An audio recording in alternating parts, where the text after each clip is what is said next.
Hello guys, my name is Fo and today I'm going to summary the reading 9A, the power of virtual reality. People have talked about the possibility of virtual reality since the mid-1990s, and in this interview, Jeremy Bellinson explained how these possibilities are now becoming real. Before we talk about VR, we have a question.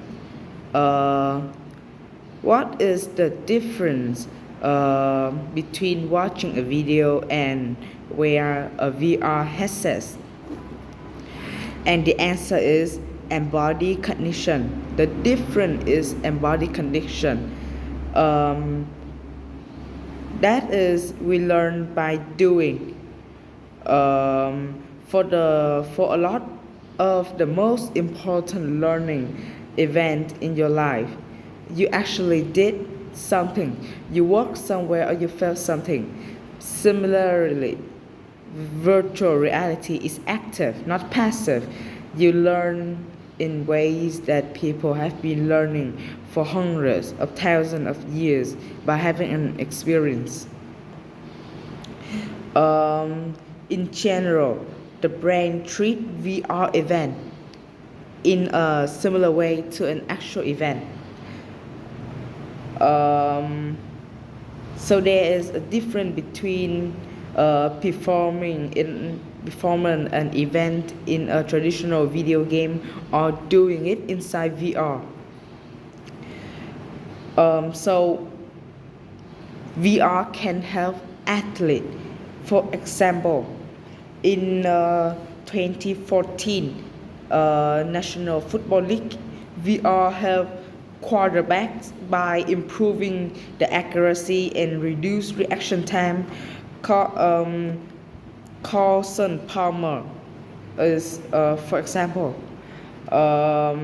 Carson has a system in his home for just a couple of minutes a day. After he wake up, he go over his play and mentally practice what he was going to do.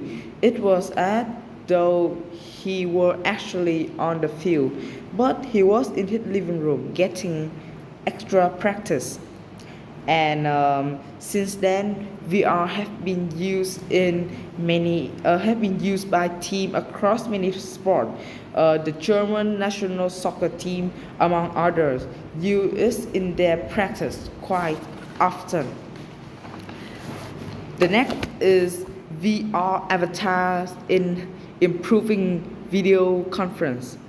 We know that video conferencing is good for some activity, but is not good for some important one.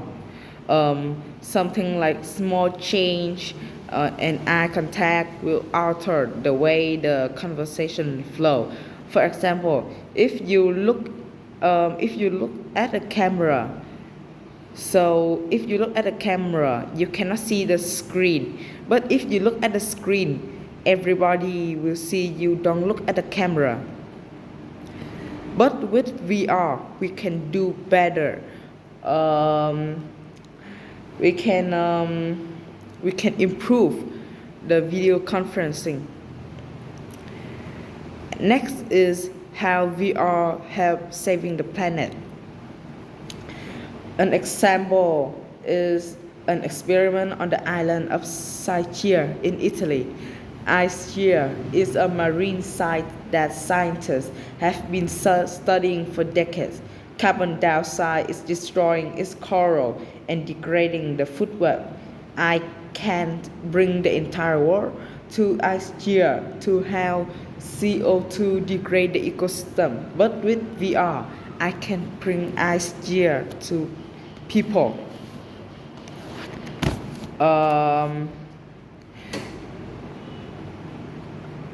We have produced a 7-minute journey that show how all the ocean will look in about 50 years. Based on this one side in each year. Using this VR model, people get to be scientists. They explore the effect of CO2 on various species in the ecosystem, and we learn by doing. And the drawback of VR.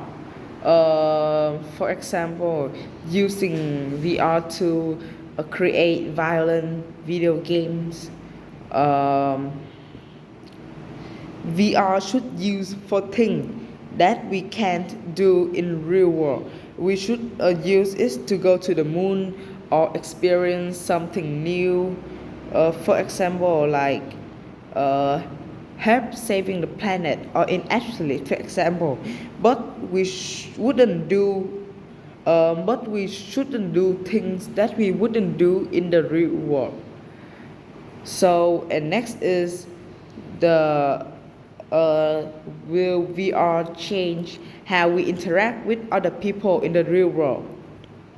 Like VR is just a tool, as like social media, but have different impact on how we perceive the information. That because we use our body and it's completely immersive. It is a big jump in the story of media, but I don't think it is going to change who people are. I think we will continue to be the same humans that we have been on the planet for quite some time, and for one, that I am glad of that. And that is the end of my summary. Goodbye.